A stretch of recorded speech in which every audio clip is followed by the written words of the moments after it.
ನಮಸ್ಕಾರ ಕನ್ನಡಿಗರೇ, ನಮ್ಮ YouTube channel like ಮಾಡಿ, ಕಮೆಂಟ್ ಮಾಡಿ, ಸಬ್ಸ್ಕ್ರೈಬ್ ಮಾಡಿ. ಇವತ್ತಿನ ನಾನಿನ ಬೆಡ್ಡಲ್ಲರ ಸಂಚಿಕೆ ಏನಾಯಿತು ನೋಡೋಣ ಬನ್ನಿ. ಆ ದೇವಿಯ ಕೃಪಾ ಕಟಾಕ್ಷದಿಂದ ಆ ದೇವಿನೇ ಇವರಿಗೆ ಸಹಾಯ ಮಾಡೋಕ್ಕೆ ಅಂತ ಸ್ವತಃ ಅವಳೇ ಕಾರಣದಂತೆ ಅವಳ ಹೆಜ್ಜೆ ಗುರುತಿನಿಂದ ದೇವಸ್ಥಾನದಿಂದ ಆಚೆ ಬರ್ತಾಳೆ. ಆಚೆ ಬಂದು ಹೆಜ್ಜೆ ಮೇಲೆ ಹೆಜ್ಜೆ ಇಡ್ತಾ ದೇವ್ರ ಹತ್ರ ಕೇಳ್ಕೊಬೇಕಾದ್ರೆ ಹಾಸ್ಪಿಟ್ಲಲ್ಲಿ ದೇವರೇ ಈತನ ಮುಂದೆ ಬರ್ತಾಳೆ. ಈತನ ಮುಂದೆ ಬಂದು ಅದೇ ದೇವ್ರು ಬರೋದು ನೇರವಾಗಿ ಬರೋದಿಲ್ಲ, ದೇವರು ಯಾವ್ದಾದ್ರು ಒಂದು ಸ್ವರೂಪದಲ್ಲಿ ಬರ್ತಾರೆ. ಹಾಗಾಗಿ ಅಜ್ಜಿಯ ಸ್ವರೂಪದಲ್ಲಿ ಬಂದು ಈತನ ಮುಂದೆ ದೇವ್ರ ಹತ್ರ ಬೇಡ್ಕೋಬೇಕಾದ್ರೆ ಈತನ ಮುಂದೆ ಬಂದು ದೇವರೇ ನಿಂತ್ಕೊಂಡು ಏನು ಬೇಡ್ಕೋತಿದ್ದೆ ಮಗಳೇ ಅಂತ ಕೇಳ್ತಾರೆ. ಹಾಗೆ ಇಲ್ಲಿ ಅವರಮ್ಮ ಅವಳು ದೆವ್ವ ಆಗಿರೋದನ್ನು ಗೊತ್ತಿರುತ್ತೆ, ಆದರೆ ಅವಳು ಕೈ ಸುಡುತ್ತೆ ಅಂತ ಗೊತ್ತಿದ್ರು ದೇವಸ್ಥಾನಕ್ಕೆ ಒಳಗೆ ಹೋಗೋಕ್ಕಾಗದೆ ಕೈನ ಇಟ್ಕೊಂಡು ಸುಟ್ಕೋತಾ ಇರ್ತಾಳೆ. ಇಲ್ಲಿ ದೇವರು ಏನು ಬೇಡ್ಕೋತಿದ್ದೆ ಮಗಳೇ, ನೀನು ಬೇಡ್ಕೋತಿರೋದು ನಿಂಗೆ ಆಗಬೇಕಂತ ಅಂದರೆ ನೀನೇನಾದರೂ ಪ್ರಯತ್ನ ಪಡಬೇಕಲ್ಲ. ಅಲ್ಲಿ ನಿನಗೆ ಅಂತ ಒಂದು ಜೀವ ಕಾಯ್ತಾ ಇದೆ, ಆ ಜೀವ ನಿನಗೋಸ್ಕರ ಮಿಡಬೇಕು ಅಂತಂದರೆ ಅದಕ್ಕೆ ನೀನು ಏನಾದರೂ ಮಾಡಬೇಕಾಗತ್ತೆ. ನೀನೇನು ಮಾಡಬೇಕಾಗತ್ತೆ ಹೇಳು ಅಂತ ಅಂದಾಗ ಅವಳು ಈತಂಗೆ ಏನು ಹೇಳಬೇಕಂತ ಗೊತ್ತಾಗೋದಿಲ್ಲ. ಆಗ ದೇವ್ರು ಹೇಳುತ್ತೆ, ನೀನು ಮಾತಾಡಿ ನೀನು ಅವಳನ್ನ ಕರಿಬೇಕು. ನೀನು ಅವನ್ನ ಕರೆದಾಗಲೇ ನೀನು ಕರೆಯೋ ಧ್ವನಿಯಿಂದ ಅವಳ ಕೈಲಿ ಜೀವ ಬರುತ್ತೆ. ನಿಂಗೆ ಬೇಕು ಅಂತಂದರೆ ಕರಿ, ಹಾಗೆ ಹೋಗಲಿ ಅಂತಂದರೆ ಬಿಟ್ಬಿಡು, ನೀನು ಕರೆಯೋದಕ್ಕೆ ಹೋಗಬೇಡ. ನೀನು ಕರೀದೇ ಹೋದರೆ ಹಾಗೆ ಹೊರ್ಟೋಗ್ತಾಳೆ, ನೀನು ಕರೆದ್ರೆ ವಾಪಸ್ ಬರ್ತಾಳೆ ಅಂತ ದೇವರು ಇದ್ದಂಗೆ ಹೇಳುತ್ತೆ. ಇದ್ದಂಗೆ ಅರ್ಥ ಆಗಿ ನಂಗೆ ಮಾತಾಡೋದಕ್ಕೆ ಬರಲ್ಲ ಅಂತ ಸನ್ನೆ ಮಾಡ್ತಾನೆ ಇರ್ತಾಳೆ. ಅದೇ ದೇವರು ಹೇಳ್ತಾನೆ ಇರುತ್ತೆ, ನಿನಗೆ ಬರುತ್ತೆ, ನೀ ಪ್ರಯತ್ನ ಪಟ್ಟು ಅವಳನ್ನ ಕೂಗು, ಆಗ ನಿನಗೆ ಎಲ್ಲ ಗೊತ್ತಾಗತ್ತೆ ಅಂತ ಹೇಳ್ತಾಳೆ. ಆದರೂ ಈತ ತುಂಬ ಕಷ್ಟಪಟ್ಟು ಅಮ್ಮ ಅಂತ ಕಿರ್ಚೋದಕ್ಕೆ ಪ್ರಯತ್ನ ಪಡ್ತಿರ್ತಾಳೆ, ಆದರೆ ಈತಂಗೆಲ್ಲ ಆಗ್ತಿರೋದಿಲ್ಲ. ಇಲ್ಲಿ ದುರ್ಗಂದು ಪಲ್ಸ್ ರೇಟ್ ಎಲ್ಲ ಕಮ್ಮಿ ಆಗ್ತಾ ಇರುತ್ತೆ. ಡಾಕ್ಟ್ರು ಪಲ್ಸ್ ರೇಟ್ ಎಲ್ಲ ಕಮ್ಮಿ ಆಗ್ತದಲ್ಲ, ಏನೋ ಮಾಡೋದಕ್ಕಾಗ್ತಿಲ್ವಲ್ಲ, ಮೇ ಬಿ ಇಲ್ಲಿಗೆ ಇವ್ರದ್ದು ಮುಗೀತು ಅಂತ ಅನಿಸುತ್ತೆ.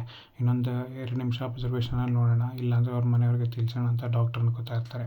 ಇಲ್ಲಿ ಈತ ನಮ್ಮ ದೇವಸ್ಥಾನದೊಳಗೆ ಬರೋಕ್ಕಾಗ್ದಲೆ ದೇವಸ್ಥಾನ ಸುತ್ತ ಅವಳಿಗಿರೋಂಥ ಬಂಧನದ ಕೈ ಇಟ್ಕೊಂಡು ಅವಳ ಕೈನ ಸುಟ್ಕೋತಾ ಇರ್ತಾಳೆ. ಸುಟ್ಕೋಬೇಕಾದ್ರೆ ನಾನು ಮಾಡಿದ ತಪ್ಪು, ಅದು ನನ್ನನ್ನೇ ಸುಡಬೇಕು, ಬೇರೆಯವ್ರಿಗೆ ಅದರಿಂದ ದುರ್ಗಂಗೆ ತೊಂದರೆ ಕೊಡ್ತಾ ಇದೆಯಾ ತಾಯಿ, ನನ್ನನ್ನು ಸುಡು, ನನಗೆ ಎಷ್ಟು ನೋವಾಗುತ್ತೋ ಅಷ್ಟು ನೋವು ಕೊಡು, ಇದರಿಂದ ದುರ್ಗಂಗೆ ನೋವು ಕೊಡಬೇಡ ಅಂತ ಕೇಳ್ಕೊತಿರ್ತಾಳೆ. ಇಲ್ಲಿ ದೇವ್ರು ಇದ್ದಂಗೆ ನೀನು ಮಾತಾಡಿ ಧ್ವನಿಯಿಂದ ಅಲ್ಲೊಂದು ಜೀವ ಬರುತ್ತೆ. ಆ ಜೀವ ಉಳಿಬೇಕು ಅಂತಂದರೆ ನೀನು ಕರಿಬೇಕು, ಆವಾಗಲೇ ಆ ಜೀವ ಉಳಿಯೋದು ಅಂತ ಹೇಳ್ತಾರೆ. ಇಲ್ಲಿ ದುರ್ಗ ಉಸಿರಾಡ್ತಾ ಇದ್ದಾರನ್ನ ಡಾಕ್ಟ್ರು ಅಬ್ಸರ್ವ್ ಮಾಡ್ತಾ ಇರ್ತಾರೆ. ದೇವ್ರು ಹೇಳುತ್ತೆ ಇದ್ದಂಗೆ ನೀನು ಇನ್ನೊಂದು ಸಲ ಪ್ರಯತ್ನ ಪಡು, ಆದಷ್ಟು ಪ್ರಯತ್ನ ಪಟ್ಟು ಒಂದು ಸಲ ಕರೆದು ನೋಡು ಅಂತ ದೇವ್ರು ಹೇಳುತ್ತೆ. ಅದು ಇಲ್ಲ ನನ್ನ ಕೈಲಿ ಆಗ್ತಾಯಿಲ್ಲ ಅಂತ ಹೇಳಿ ತುಂಬ ಕಷ್ಟಪಡ್ತಿರ್ತಾಳೆ ಹೇಳೋಕ್ಕೆ. ಆಗ ಪ್ರಯತ್ನ ಪಡ್ಬೇಕಾದ್ರೆ ದೇವರೇ ಅವಳ ತಲೆ ಮೇಲೆ ಕೈ ಇಟ್ಟು ಆಶೀರ್ವಾದ ಮಾಡಿ ಅವಳಿಗೆ ದೇವಿಯ ಶಕ್ತಿನ ಈತಂಗೆ ತುಂಬುತ್ತೆ. ಇಲ್ಲಿ ಅವರಮ್ಮ ಸುಟ್ಬಿಡು, ನನ್ನ ಸಂಪೂರ್ಣವಾಗಿ ಸುಟ್ಟು ಭಸ್ಮ ಮಾಡು, ಇಲ್ಲ ದುರ್ಗನಲ್ಲಿ ಕಾಪಾಡು ಅಂತ ಹೇಳ್ತಾಳೆ. ಇಲ್ಲಿ ದೇವರಿಗೆ ಏನು ಮಾಡಬೇಕು ಅನ್ನೋದು ಚೆನ್ನಾಗಿ ಗೊತ್ತಿರುತ್ತೆ. ಇಲ್ಲಿ ಈತ ಜೋರಾಗಿ ಅಮ್ಮ ಅಂತ ಕಿರ್ಸ್ತಾಳೆ. ಅಮ್ಮ ಅಂತ ಕಿರ್ತಿದ್ದ ಧ್ವನಿನ ಕೇಳಿ ಅಲ್ಲಿ ದುರ್ಗಂಗೆ ಜೀವ ಬರುತ್ತೆ. ಜೀವ ಬಂದು ಜೋರಾಗಿ ಉಸಿರು ತೊಗೊಂಡು ಬಿಟ್ಟಿದ ತಕ್ಷಣ ಪಲ್ಸ್ ರೇಟ್ ಎಲ್ಲ ಮತ್ತೆ ನಾರ್ಮಲ್ ಆಗುತ್ತೆ. ಅವಳು ಏನೂ ಆಗದೆ ಹೋದಂಗೆ ಪಲ್ಸ್ ರೇಟ್ ಎಲ್ಲ ವಾಪಸ್ ಬಂದು ಅವಳು ಹುಷಾರಾಗ್ತಾಳೆ. ಡಾಕ್ಟ್ರಿಗೆ ನೋಡಿದ ತಕ್ಷಣ ಪಲ್ಸ್ ರೇಟ್ ಹಿಂಗೆ ಇದ್ದಕ್ಕಿದ್ದಂಗೆ ಬಂತು, ಇವ್ರಿಗೆ ಹಿಂಗೆ ಉಸಿರು ಇದ್ದಕ್ಕಿದ್ದಂಗೆ ಬಂತು ಅಂತ ಡಾಕ್ಟ್ರು ಆಶ್ಚರ್ಯ ಪಡ್ತಾರೆ. ಇಲ್ಲಿ ದೇವ್ರು ಹೇಳುತ್ತೆ ಅಷ್ಟೇ, ನೀನು ಕೂಗು, ಕಿರ್ಚು, ಇನ್ನೊಂದು ಸಲ ಹೇಳು ಅಮ್ಮ ಅಂತ ಕರಿ ಅಂತ ಹೇಳಿದಾಗ ಇನ್ನೊಂದು ಸಲ ಅಮ್ಮ ಅಂತ ಈತ ಕರೆದು ಅಳ್ತಿರ್ತಾಳೆ. ಇಲ್ಲಿ ಈ ದೇವರ ಆಶೀರ್ವಾದದಿಂದ ಈತಂಗೆ ಮಾತು ಕೂಡ ಬಂತು. ಮಾತಿನ ಜೊತೆ ದುರ್ಗಾ ಪ್ರಾಣ ಕೂಡ ಉಳಿತು. ಅಲ್ಲಿ ಆಗಬೇಕಿರೋದೆಲ್ಲ ಒಳ್ಳೆಯದಾಯಿತು ಅಷ್ಟೇ. ಈಗ ನೀನು ಕರೆದಿಲ್ಲ, ನಿನ್ನ ಜೊತೆ ಅವಳು ಯಾವಾಗಲೂ ಇರ್ತಾಳೆ ಅಂತ ದೇವ್ರು ಹೇಳುತ್ತೆ. ಇಲ್ಲಿ ಪಲ್ಸ್ ರೇಟ್ ಬಂದಿದ್ದು ನೋಡಿ ನಾರ್ಮಲ್ ಪಲ್ಸ್ ಎಲ್ಲ ಚೆಕ್ ಮಾಡ್ತಾರೆ. ಆಗ ದುರ್ಗಾ ನಾರ್ಮಲ್ ಆಗಿದ್ದಾಳೆ ಅಂತ ಗೊತ್ತಾಗುತ್ತೆ.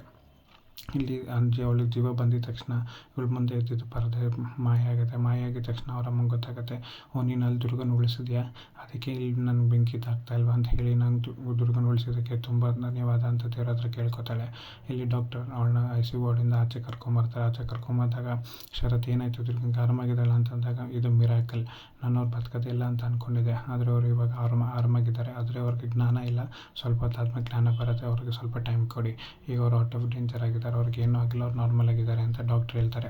ಅದನ್ನು ಕೇಳಿ ಮನೆಯವ್ರೆಲ್ರಿಗೂ ಖುಷಿಯಾಗುತ್ತೆ. ಅಲ್ಲಿಗೆ ಅವ್ರ ಅಕ್ಕನೂ ಬರ್ತಾಳೆ. ಬಂದು ದುರ್ಗ ಉಳಿದೆಲ್ಲ ಅಷ್ಟೇ ಸಾಕು, ಇನ್ನು ನಂಗೆ ಖುಷಿ ಆಯಿತು ಅಂತ ಹೇಳ್ತಾಳೆ. ಹಾಗೆ ಮನೆಯವರು ಇದ್ದಂಗೆ ಹಿತಪಟ್ಟು ದುರ್ಗಂಗೆ ಏನೂ ಆಗಿಲ್ಲ, ದುರ್ಗ ಆರಾಮಾಗಿದ್ದಾಳೆ ಅಂತ ಹೇಳ್ತಾಳೆ. ಸರಿ ಅಂತ ಡಾಕ್ಟ್ರು ಸ್ವಲ್ಪ ಹೊತ್ತು ನೀವು ಮನೆಗೆ ಕರ್ಕೊಂಡು ಹೋಗ್ಬೋದು ಅಂತಲೂ ಹೇಳ್ತಾರೆ. ಆದರೆ ಕಾಲಿಗೆಲ್ಲ ಫ್ರ್ಯಾಕ್ಚರ್ ಮಾಡಿರ್ತಾರೆ. ಇಲ್ಲಿ ಮನೆಯವರು ಹತ್ತೆ ನಿಂತಿರ್ಬೇಕಾದ್ರೆ ಮೈಯಲ್ಲಿ ಬಂದು ಅವಳಿಗೇನು ದೊಡ್ಡ ಸಾಧನೆ ಮಾಡಿಬಿಟ್ಲ, ಮಗುನ ಕಾಪಾಡಿ ಅವಳೇನೋ ಸಿಂಪತಿಗೆ ಇಟ್ಸ್ಕೊತಿದ್ದಾಳೆ ಅಷ್ಟೇ, ಅದಕ್ಕೆ ಇಷ್ಟೊಂದೆಲ್ಲ ತೋರಿಸ್ಬೇಕು ಅಂತಂದಾಗ ಇಲ್ಲ ದುರ್ಗ ಡಿಸೋದಾಗಿ ಮನೆಗೆ ಬರ್ತಿದ್ದಾಳೆ ಅಂತ ಅವ್ರಿಗೆ ಹೇಳ್ತಾನೆ. ಹೇಳಿದ ತಕ್ಷಣ ಅಲ್ಲಿ ನೋಡಿದ್ರೆ ದುರ್ಗ ಶರತ್ ಮತ್ತು ಅವಳ ತಂಗಿ ಮತ್ತು ಹಿತ ಎಲ್ಲರೂ ಬರ್ತಾರೆ. ಬಂದಿದ ತಕ್ಷಣ ಅವಳ ಮನೆ ಮುಂದೆ ನಿಂತ್ಕೊಂಡಾಗ ಆರತಿ ಮಾಡೋಕ್ಕೆ ಅಂತ ಆ ಶರತ್ ಅಮ್ಮ ಆರತಿ ತೊಗೊಂಬರ್ತಾರೆ. ಆರತಿ ಯಾಕೆ ಮಾಡಬೇಕಾದ್ರೆ ನೀವೇನು ಹಿಂಗೆ ಮಾಡ್ತಾಯಿದ್ದೀರಾ ಅಂತ ಕೇಳೋದಕ್ಕೆ ಯಾರಾದ್ರೇನು ಅವಳು ಹಿತ ಇದನ್ನ ಪ್ರಾಣ ಉಳಿಸಿದಾಳೆ ದುರ್ಗ. ಅವಳು ಇಷ್ಟು ಕೃತಜ್ಞತೆ ನಮ್ಮ ಮೇಲೆ ಇರ್ಬೇಕಾದ್ರೆ ಅವಳ ಋಣ ನಮ್ಮ ಮೇಲಿದೆ. ನಾವು ಇಷ್ಟು ಕೃತಜ್ಞತೆಯಾಗಿ ಅವಳನ್ನ ಆರತಿ ಮಾಡಿ ಮನೆ ಕರ್ಕೊಳ್ಳೋದಲ್ಲಿ ಏನು ತಪ್ಪಿದೆ. ಅವಳು ಸಾವಿನ ಗೆದ್ದು ಬಂದಿದ್ದಾಳೆ. ಆ ಸಾವಿನ ಗೆದ್ದಿರೋದ್ರಿಂದ ಅವಳಿಗೆ ಒಳ್ಳೇದಾಗಬೇಕು ಅಂತ ಹೇಳಿ ಅವರಮ್ಮ ಅವಳಿಗೆ ಆರತಿ ಮಾಡಿ ಒಳಗೆ ಕರ್ಕೋತೀನಿ ಅಂತ ಹೇಳ್ತಾಳೆ. ಇದನ್ನು ಅವ್ರ ಅಕ್ಕ ನೋಡ್ತಾ ಖುಷಿ ಪಡ್ತಾ ಇರ್ತಾಳೆ. ಇಲ್ಲಿ ಶರತ್ ಅನ್ಕೋತಿರ್ತಾನೆ, ನಾನು ದುರ್ಗಂಗೆ ಹಿಂಗಾರು ಮಾಡಿ ಥ್ಯಾಂಕ್ಸ್ ಹೇಳಬೇಕು, ಹಿಂಗಾರು ಮಾಡಲ್ಲ ಅವಳಿಗೆ ದೊಡ್ಡದಾಗೆ ಥ್ಯಾಂಕ್ಸ್ ಹೇಳಬೇಕು ಅಂತ ಅನ್ಕೋತಿರ್ತಾನೆ. ಇಲ್ಲಿ ಶರತ್ ನಮ್ಮ ದುರ್ಗಂಗೆ ಆರತಿ ಮಾಡಿ ಅವಳ ಹಣೆಗೆ ತಲೆಕಾಯಿ ಇಟ್ಟು ಎಲ್ಲ ಒಳ್ಳೇದಾಗಲಿ, ಬೇಗ ಹುಷಾರಾಗೋ, ನೀನೇನು ಮಾಡೋದು ಬೇಡ, ಆರಾಮಾಗಿ ರೆಸ್ಟ್ ತೊಗೊಂಡ್ರೆ ಸಾಕು ನಮಗೆ ಅಂತ ಅವರಮ್ಮ ಹೇಳ್ತಾಳೆ. ಇಲ್ಲಿ ಶರತ್ ಅನ್ಕೋತಾನೆ, ನಾನು ಏನಾದ್ರು ಮಾಡಿ ದುರ್ಗಂಗೆ ಒಂದು ದೊಡ್ಡ ಥ್ಯಾಂಕ್ಸ್ ಹೇಳಲೇಬೇಕು. ಅವಳು ನನ್ನ ಮಗಳನ್ನ ಕಾಪಾಡಿದ್ದಾಳೆ, ನನ್ನ ಜೀವನ ಕಾಪಾಡಿದ್ದಾಳೆ, ಹಾಗೆ ಅವಳನ್ನ ನೋಡ್ಕೊಳ್ಳೋ ಜವಾಬ್ದಾರಿ ನಂದು ಅಂತ ಅನ್ಕೋತಾಳೆ. ಒಳಗೆ ಬಾಂಬ ದುರ್ಗ ಅಂತ ಹೇಳಿ ಹೇಳಿದಾಗ ಅವಳು ಎದ್ದೊಳಗೆ ಪ್ರಯತ್ನ ಪಡ್ತಿರ್ತಾಳೆ. ಅದೇ ಅವಳಿಗೆ ಎದ್ದೊಳಗೆ ಶಕ್ತಿ ಇರಲ್ಲ. ಹಾಗಾಯ್ತು ಅವರಪ್ಪನ ಕರೆದು ಕೆಳಗೆ ಕೂತ್ಕೊಂತ ಹೇಳಿ ಅವರಪ್ಪಂಗೆ ಹೇಳ್ತಾಳೆ, ಅವಳನ್ನ ಎತ್ಕೊಂಡು ಒಳಗೆ ಬಾ ಅಂತ ಹೇಳ್ತಾಳೆ. ಆದರೂ ಅವ್ನಿಗೆ ಅರ್ಥ ಆಗ್ತಿರಲ್ಲ. ಏನು ಹೇಳ್ತಿದ್ದೆ ನೀನು, ಹೇಳ್ತಿರೋದು ನಂಗೆ ಅರ್ಥ ಆಗ್ತಿಲ್ಲ ಅಂದಾಗ ಶರತ್ತಿನ ತಮ್ಮ ಹೇಳ್ತಾನೆ, ಅಣ್ಣ ಆಯ್ತಾ ಹೇಳ್ತಿರೋದು ದುರ್ಗಂಗೆ ನಡೆಯೋದಕ್ಕಾಗ್ತಿಲ್ಲ, ಹಾಗಾಗಿ ಮನೆ ಒಳಗೆ ನೀನೇ ಕರ್ಕೊಂಬರ್ಬೇಕಂತ ಎತ್ಕೊಂಬರ್ಬೇಕಂತ ಅಂತ ಹೇಳ್ತಾನೆ. ಅದಕ್ಕೆ ಮಾ ಹೇಳ್ತಾಳೆ, ಯಾಕೆ ಅವ್ನು ಕರ್ಕೊಂಬರ್ಬೇಕಿತ್ತಲ್ಲ, ಟೂ ಮಚ್ ಆಯಿತು ಅಂತ ಹೇಳ್ತಾಳೆ. ಅದಕ್ಕೆ ದುರ್ಗ ಹೇಳ್ತಾಳೆ, ಇಲ್ಲ ಪರವಾಗಿಲ್ಲ, ನಾನೇ ಮನೆ ಒಳಗೆ ಬರ್ತೀನಿ ಅಂತ ಹೇಳ್ತಾಳೆ. ಅದಕ್ಕೆ ಶರತ್ ನಮ್ಮ ಪರವಾಗಿಲ್ಲ ಶರತ್, ಅವಳನ್ನ ಕರ್ಕೊಂಬರೋದಲ್ಲಿ ಯಾವ ತಪ್ಪು ಇಲ್ಲ, ನೀನು ಅವಳನ್ನ ಕರ್ಕೊಂಡು ಮನೆ ಒಳಗೆ ಬಾ ಅಂತ ಹೇಳ್ತಾಳೆ. ಮಾಯ ಹೇಳೋದಕ್ಕೆ ಅವಳ ತಂಗಿ ಶರತ್ತನ ತಂಗಿ ಹೇಳ್ತಾಳೆ, ಇಲ್ಲ ಯಾಕೆಂದರೆ ಪುಟ್ಟಮ್ಮನ ಕಾಪಾಡಿರೋದು ನಾನು, ಪರವಾಗಿಲ್ಲ ನಾನೇ ಒಳಗೆ ಬರ್ತೀನಿ ಅಂತ ದುರ್ಗ ಹೇಳ್ತಾಳೆ. ಇಲ್ಲ ಪರವಾಗಿಲ್ಲ, ನಿಮ್ಗೆ ಆಗೋದಿಲ್ಲ, ಶಕ್ತಿ ಕಮ್ಮಿ ಆಗಿದೆ, ನೀವೇ ನಿಮ್ಮನ್ನ ಕರ್ಕೊಂಬರೋಕೆ ಅಣ್ಣ ಎತ್ಕೊಂಬರ್ತಾನೆ ಅಂತ ಹೇಳ್ತಾರೆ. ಆಗ ಅದೇ ಟೈಮ್ಗೆ ಅಲ್ಲಿ ನಾಯಿ ಬರುತ್ತೆ. ನಾಯಿ ಬಂದ ತಕ್ಷಣ ಅವಳನ್ನ ನೋಡೋಕ್ಕೆ ಅಂತ ಮನೆಯಿಂದ ಆಚೆ ಬರುತ್ತೆ. ಇಲ್ಲಿ ದುರ್ಗನ ಅಕ್ಕ ನೆಟ್ ಮಾಡ್ಕೋತಾಳೆ. ದುರ್ಗನ ಅಪ್ಪ ಹೇಳಿದ್ರಲ್ಲ ಅವತ್ತು, ನೀನು ಇವಾಗ ತಾಳ್ಮೆ ಕಳ್ಕೊಂಡು ಮುಂದೆ ಇರ್ತಿದ್ರೆ ಮುಂದೆ ಆಗಬೇಕಾಗಿರೋದಾಗೋದಿಲ್ಲ, ಇವಾಗ ನೀನು ತಾಳ್ಮೆಯಿಂದ ಇರು, ಮುಂದಕ್ಕೆ ಒಳ್ಳೇದಾಗತ್ತೆ ಅಂತ ನಿನಗೆ ಗೊತ್ತಾಗತ್ತೆ ಅಂತ ಹೇಳಿದ್ರೆ ನೆನ್ಪು ಮಾಡ್ಕೋತಾಳೆ. ಅದೇ ಅವ್ರ ಅಕ್ಕಂಗೆ ಒಂದು ಗಿಲ್ ಕಾಡ್ತಾ ಇರುತ್ತೆ, ನಾನು ಅವತ್ತು ದುರ್ಗನ ಜೊತೆ ಮಾತಾಡಲ್ಲ ಅಂತ ಹೇಳ್ಬಿಟ್ಟು ಬಂದುಬಿಟ್ಟೆ, ಅದೇ ನಂಗೆ ಇವಾಗ ಬೇಜಾರಾಗ್ತದೆ, ಅವಳ ಥರ ನಾನು ಮಾತಾಡಬೇಕು, ಅವಳಿಗೆ ಸಾರಿ ಕೇಳಬೇಕು, ಆದರೆ ಇವಾಗ ಅವಳು ಮಾತಾಡೋದಕ್ಕೂ ಆಗಲ್ಲ, ಏನು ಮಾಡೋದು ಅಂತ ಗೊತ್ತಾಗ್ತಿಲ್ಲ ಅಂತ ಯೋಚನೆ ಮಾಡ್ಕೊಂಡು ಹಾಗೆ ನಿಂತಿರ್ತಾಳೆ. ಇಲ್ಲಿದ್ದ ಅವ್ರ ಅಪ್ಪನ ಮುಂದೆ ಕಳಿಸಿ ಅವನ್ನ ಕರ್ಕೊಂಬ ಅಂತ ಹೇಳ್ತಾರೆ. ಅಷ್ಟರಲ್ಲಿ ಡಾಲಿ ಆಚೆ ಬರುತ್ತೆ. ಡಾಲಿ ಬಂದು ಚಾರ್ಲಿ ಆಚೆ ಬರುತ್ತೆ. ಚಾರ್ಲಿ ಬಂದಿದ ತಕ್ಷಣ, ಬೇಡ ಚಾರ್ಲಿ ಹತ್ರ ಬರಬೇಡ, ನೀನು ಹತ್ರ ಬರಬೇಡ ಅಂತ ಹೇಳ್ತಿರ್ತಾಳೆ ದುರ್ಗ. ಅದಕ್ಕೆ ಅವರ ಶರತ್ ನಮ್ಮ ಹೇಳ್ತಾಳೆ, ಚಾರ್ಲಿ ಯಾಕೆ ಹಿಂಗೆ ಆಡ್ತಿದ್ಯಾ, ನೀನು ಆರಾಮಾಗಿರು ಅಂತ ಹೇಳಿದಾಗ ಅವನು ದೂರ ನಿಂತ್ಕೋತಾನೆ ಶರತ್. ಅವಾಗ ಹಿತಾನೆ ಹೇಳ್ತಾಳೆ, ಅವಳನ್ನ ಎತ್ಕೊಂಡು ಒಳಗೆ ಬಾ ಅಂತ ಹೇಳ್ತಾಳೆ ಸನ್ನೆ ಮಾಡಿ. ಆಗ ಶರತ್ ದುರ್ಗನ ಎತ್ಕೋತಾಳೆ. ಅದೇ ಟೈಮ್ಗೆ ಚಾರ್ಲಿ ಏನು ಮಾಡ್ತಾನೆ, ಅವ್ರಿಬ್ಬರು ಮನೆಗೆ ಹೋಗೋ ಟೈಮ್ಗೆ ಅಲ್ಲಿ ಕೆಂಪು ಪೇಂಟ್ ಬಾಕ್ಸ್ ಬಿದ್ದಿರುತ್ತೆ, ಅದನ್ನು ಚೆಲ್ಬಿಟ್ಟು ಹೊರಟೋಗ್ತಾನೆ. ಆ ಚೆಲ್ಲಿದ ಬಣ್ಣ ನೋಡಿ, ಸರಿ ಇದನ್ನೆಲ್ಲ ಆಮೇಲೆ ಕ್ಲೀನ್ ಮಾಡ್ಕೊಂಡಾಯ್ತು, ನೀವಿಬ್ಬರು ಒಳಗೆ ಬನ್ನಿ ಅಂತ ಅವರಮ್ಮ ಹೇಳಿ ಆರತಿ ತಟ್ಟೆಯಲ್ಲಿರೋದು ನೀರನ್ನು ಆಚೆ ಹಾಕೋದಕ್ಕೆ ಹೋಗ್ತಾಳೆ. ಇಲ್ಲಿ ಶರತ್ ಮತ್ತು ದುರ್ಗನ ಎತ್ಕೊಂಡಿರೋ ಶರತ್ ಇಬ್ಬರೂ ಮನೆ ಒಳಗೆ ಬರೋದಕ್ಕೆ ಪ್ರಯತ್ನ ಪಡ್ಬೇಕಾದ್ರೆ ಮುಂದೆ ಇರೋ ಪೇಂಟ್ ಮೇಲೇ ಕಾಲಿಟ್ಕೊಂಡು ಮುಂದೆ ಬರ್ತಾರೆ. ಇದರ ಅರ್ಥ ಏನು ಅಂತಂದರೆ, ಮುಂದೆ ಅವರಿಬ್ಬರು ಮದುವೆ ಆಗಿ ಒಂದು ಜೀವನ ಮಾಡೋದಕ್ಕೆ ಇವಾಗಲೇ ಸಿದ್ಧತೆ ಆಗಿದೆ ಅಂತ ಅರ್ಥ.